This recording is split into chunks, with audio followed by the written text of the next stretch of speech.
mimpi bertemu Habib Umar. Santri nakal itu hilang keinginan maksiatnya. Dari sekian banyak karomah dan tanda kewalian si Adil Habib Umar, salah satu yang paling tampak adalah banyaknya orang-orang yang ditemui atau didakwai beliau di alam mimpi. Sampai sekarang saya masih sering dicurhati atau ditanyai mereka yang mengaku didatangi beliau dalam mimpi mereka. Bahkan ketika kemarin saya mengadakan survei di Instagram, ada sekitar 600 lebih sahabat yang menyatakan pernah melihat beliau dalam mimpinya. Saya sendiri pernah bermimpi beliau, bahkan dulu sebelum saya bertemu beliau untuk pertama kalinya.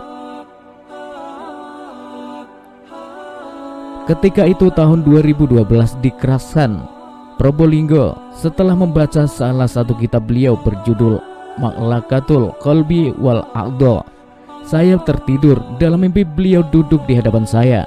Kala itu beliau berkata, "Ya Ismail, Iqra." Ismail, bacalah. Alhamdulillah, setelah itu saya bisa sampai ke Tarim, mengaji kepada beliau dan berkali-kali membaca kitab di hadapan beliau. Mengenai keistimewaan beliau yang satu ini, saya ingat dulu ketika mengadakan perkumpulan bersama para pelajar Darul Mustafa, Habib Munzir pernah bercerita. Dulu di zaman kami ada salah satu murid Habib Umar melakukan pelanggaran berat. Habib Umar marah besar. Saya tidak pernah melihat beliau marah seperti waktu itu. Memang jarang sekali beliau marah, bahkan hampir tidak pernah. Akhirnya anak itu dipulangkan. Sepulangnya ia ke Indonesia, perbuatannya semakin hari semakin parah. Setiap malam ia pergi ke diskotik dan minum minuman keras. Akhirnya dia dikenal di antara kami sebagai murid yang mendapat murka Habib Umar. Ketika saya pulang ke Indonesia, saya mendengar bahwa anak itu meninggal dunia. Saya lantas datang ke rumahnya untuk bertakziah. Di sana saya bertemu dengan ayahnya. Sambil menangis sang ayah bercerita, "Alhamdulillah, anak saya ini sudah bertobat sebelum ia wafat. Seminggu sebelum wafatnya, ia bermimpi bertemu Habib Umar. Padahal sebelumnya ia sama sekali tidak pernah bermimpi beliau. Beliau berkata pada anak saya, 'Sekarang sudah tiba waktumu.' Keesokan harinya, ia mengaku bahwa semua keinginannya untuk bermaksiat telah hilang. Mulai saat itu yang ia kerjakan hanyalah pergi ke masjid, membaca Al-Quran dan berdoa sambil menangis dalam sholat tahajudnya.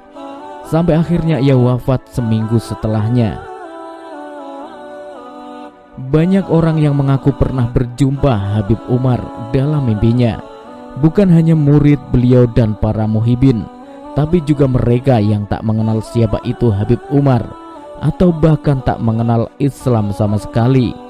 Dulu ada orang Amerika datang ke Tarim dan masuk Islam karena sering melihat Habib Umar dalam mimpinya. Begitu tulus dan ikhlasnya Habib Umar dalam berdakwah dan menebar kebaikan, sampai-sampai Allah tidak hanya menguatkan dakwah beliau di alam nyata, tapi Allah juga menyebarkan dakwah beliau dalam tidur lelap hamba-hambanya.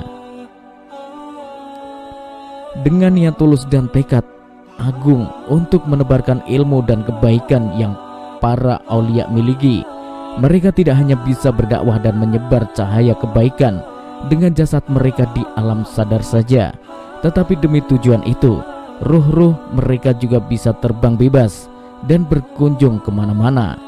Wallahu a'lam.